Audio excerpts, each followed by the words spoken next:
नमस्कार, मैं विक्रम और आप देख रहे हैं जर्नलिस्ट यूपी लाइव न्यूज। देश दुनिया की तमाम बड़ी खबरों को देखने के लिए हमारे चैनल को तुरंत सब्सक्राइब करें और कमेंट बॉक्स में अपनी अमूल्य राय जरूर दें। आइए आपको दिखाते हैं इस वक्त की सबसे बड़ी खबर। 100 का आंकड़ा पार। अपोलो हॉस्पिटल लखनऊ ने घुटनों की रोबोटिक ट्रांसप्लांट सर्जरी में सबसे तेजी से उपलब्धि हासिल की। उत्तर प्रदेश के प्रमुख health service provider Apollo hospital Lucknow ने एक बेहद महत्वपूर्ण उपलब्धि हासिल की। हॉस्पिटल ने सबसे तेजी से घुटने के 100 सफल रोबोटिक ट्रांसप्लांट सर्जरी पूरी की। यह सफलता हॉस्पिटल के उस लक्ष्य को दर्शाती है कि वे अपने मरीजों को हड्डियों और जोड़ों के इलाज में नवीनतम तकनीकों का लाभ प्रदान कर रहे हैं। अपोलो हॉस्पिटल उत्तर प्रदेश में पहला ऐसा प्राइवेट हॉस्पिटल है जहां घुटने और जोड़ों की सर्जरी के लिए रोबोटिक सिस्टम के साथ अन्य oncology, urology, cardiac surgery, biotic surgery, gynaecologic surgery, general surgery, thoracic surgery और पॉडियाट्रिक सर्जरी के लिए अत्याधुनिक दा विंची XI रोबोट भी उपलब्ध है। इस मौके पर डॉक्टर संजय श्रीवास्तव, जो कि चेयरमैन है orthopaedics and joint replacement Apollo hospital Lucknow, ने मीडिया से बात करते हुए कहा कि 100 सफल रोबोटिक नी रिप्लेसमेंट सर्जरी का आंकड़ा पार करना हमारी टीम की विशेषज्ञता और मरीजों के अत्याधुनिक इलाज देने की हमारी प्रतिबद्धता का प्रमाण है। रोबोटिक नी रिप्लेसमेंट सर्जरी में डॉक्टर की मदद के लिए आर्टिफिशियल इंटेलिजेंस से चलने वाला रोबोट आर्म इस्तेमाल किया जाता है, जिससे ऑपरेशन के दौरान अत्यधिक सटीकता हासिल होती है और घुटने के रिप्लेसमेंट को मरीज के शरीर के हिसाब से बेहतर बनाया जा सकता है। यह नई टेक्नोलॉजी कई फायदे देती है, जैसे मरीज जल्दी ठीक हो जाता है, दर्द कम हो जाता है और खून का बहना भी कम होता है। घुटने के नए जोड़ का ज्यादा समय तक टिके रहना भी और मरीजों को कुल मिलाकर बेहतर नतीजे मिलते हैं। यह पूरी प्रक्रिया मरीजों की भागीदारी को भी बढ़ाती है। आइए आपको दिखाते हैं कि इस मौके पर डॉक्टर और जिन मरीजों की रोबोटिक ट्रांसप्लांट को किया गया है उन्होंने क्या कुछ कहा। इसे ग्रो कर रही है और प्रदेश में अभी इसका उतना एक्सेप्टेंस नहीं था, अवेलेबिलिटी नहीं थी, तो हम लोग का ऑब्जेक्टिव यही था कि हम उसको अपने पेशेंट्स के लिए अवेलेबल कराएं ताकि उनको और बेहतर सुविधाएं मिल पाएं।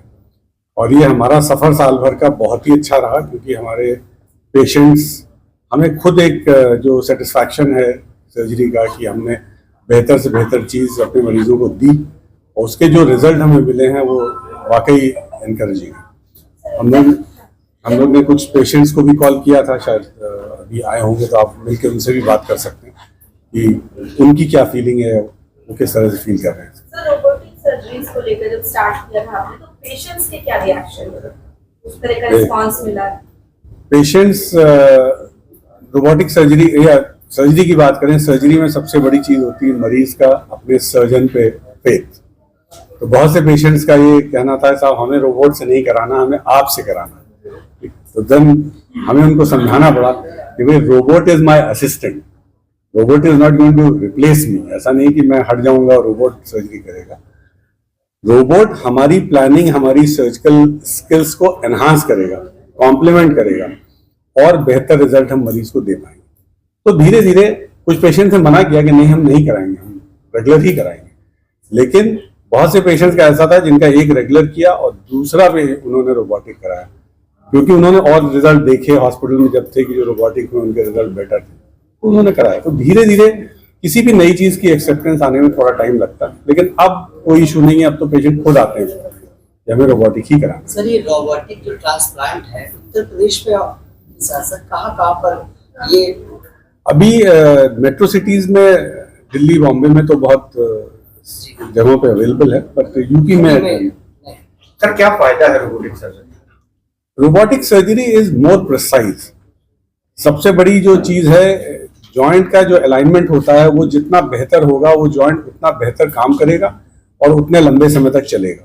तो रोबोटिक प्रिसिशन जो है ये बहुत बेहतर है। अगर आप रेगुलर सर्जरी की बात करें तो उसमें अगर हमें 70% प्रिसिशन मिलता है, तो रोबोटिक में 95% प्रिसिशन मिलता है। तो वो प्रिसिशन मरीज की बॉडी में जब हम इम्प्लांट को लगाते हैं तो वो बॉडी के हिसाब से परफेक्टली प्लेस करता है और इसीलिए वो जॉइंट बेटर फंक्शन करता है, उसकी लाइफ मैक्सिमम आता है। सर सबसे बड़ी बात है कि ये घुटना प्रत्यारोपण में खर्च लगभग कितना आता है, क्योंकि आम आदमी ये जानना चाहता है कि खर्च क्या होगा। खर्च हम लोगों के यहाँ करीब करीब मतलब अगर आप रेगुलर रिप्लेसमेंट की बात करें 2.5 के आसपास का पैकेज है। खर्चा सब जगह ऑलमोस्ट उतना ही आता है। रोबोटिक की अगर कॉस्ट की बात करें तो हम रोबोट के लिए कुछ एक्स्ट्रा चार्ज पेशेंट से नहीं करते, सिर्फ जो रोबोट में डिस्पोजेबल आइटम्स यूज होते हैं उसकी कॉस्ट पेशेंट पे करता है, वो करीब 50,000 के आसपास। तो सब क्या कहना चाहेंगे, अब तो और भी लेटेस्ट मशीन आ चुकी है लगातार। तो ये जो नी रोबोट है ये हम लोगों का सबसे लेटेस्ट, सबसे आधुनिक और सबसे जो अभी तक का बेस्ट रोबोट है वो है। और मैं हमेशा यही कहता हूँ कि it is always man behind the machine. Machine तो अच्छे से अच्छी ली जा सकती है, लेकिन जो डॉक्टर संजय श्रीवास्तव उस मशीन से कर सकते हैं और जितनी अच्छी सर्जरी हो सकती है वो शायद उतना अच्छा रिजल्ट मुश्किल से मिले, because of his very good expertise. तो यही सबसे ज़्यादा ज़रूरी है और इसी कारण से ऐसा है कि एवरी सेकेंड थर्ड डे हमारे यहाँ एक रोबोटिक नी रिप्लेसमेंट हो रहा है और मरीज खुश है। आशियाना सेक्टर में रहता हूँ और मैं 2 साल से सोच रहा था ये घुटने की ऑपरेशन कराने के लिए हमको बहुत समस्या थी, लेकिन चूंकि बेटा बाहर रहता है यूएस में तो आना जाने की वजह से मैं नहीं करा पाया। लेकिन इस साल जनवरी में 22 तारीख को मेरा पहला ये रोबोटिक मैंने करा। संजय श्रीवास्तव जी को मैं पहले से जानता था डॉक्टर साहब को, तो उन्होंने मतलब किया 22 तारीख को। क्योंकि मैं डायबिटिक हूँ, ब्लड प्रेशर हूँ 30 साल से, तो इसकी वजह से उन्होंने मेरे को सजेस्ट किया कि 1 by 1 करें। तो हमने कहा कि ठीक है, जैसा आप उचित समझे। तो उन्होंने पहला किया, चौथे दिन मतलब एक दिन तो एडमिट हुआ और 5वें दिन मेरे को डिस्चार्ज हो गया। दूसरे दिन ही इन्होंने चलाना चालू कर दिया। सर, जब आपको पता चला कि आपकी रोबोटिक सर्जरी हो रही है तो आपका क्या कोई डाउट था मन में? मैंने डॉक्टर साहब से यही बोला, जो हमको एस्टिमेट दिया गया, ये दिया गया कि चूंकि मेरा इंश्योरेंस से था तो हमको प्राइवेट रूम और मतलब सारी फैसिलिटीज थी हमारे लिए। तो हमने कहा कि जो बेस्ट हो सकता है वो आप कीजिए। तो उन्होंने बोला कि रोबोटिक इज द बेस्ट, इसमें चांसेस बहुत कम है इरर के। तो हमने कहा आप रोबोटिक कीजिए, money is not a problem actually में, क्योंकि अगर मान लीजिए 50,000 ज़्यादा भी लगता है तो कोई माने नहीं रखता उसका, जो है मतलब लाइफ टाइम की बात है। तो रिकवरी किस तरीके से रही है? रिकवरी बहुत अच्छी रही। उन्होंने बोला था कि फिजियोथेरेपी, तो फिजियोथेरेपी वाले तो उन्होंने करीब 1 महीने मैंने कराया, तो उन्होंने बोला कि फिजियोथेरेपी तो वो अपना बिल बना लेंगे, लेकिन एक्सरसाइज आपको करना है। तो मैं एक्सरसाइज करता रहा और साइकिलिंग करता रहा। अभी भी मैं रोज सुबह शाम 20 मिनट घर पे जो साइकिलिंग वो उसकी वाली जो होती है मैं करता हूँ। और ये समझ लीजिए कि आपको ताजुब होगा कि जो दूसरा ये 16 मार्च को कराया था, इवन मैं कार ड्राइवर आया नहीं, टाके कटे नहीं थे, तो मैं कार चला करके ही मैं आया अपना टाका कटवाने के लिए। और उसके बाद अभी मेरे को कोई समस्या नहीं। मैम क्या नाम है आपका? कनक मित्तल। कब आपने सर्जरी करवाई? मैंने कही मार्च में। तो जब आपको पता चला कि रोबोटिक सर्जरी होगी तो क्या रिस्पॉन्स था आपका? नहीं, कोई नहीं, मेरे बेटे ने कहा कि अच्छे से अच्छा कराइए, जो भी है पता था इनके बारे में। बल्कि मेरे को 10 साल से था नी में प्रॉब्लम, लेकिन मैं डर की वजह से नहीं करा रही थी।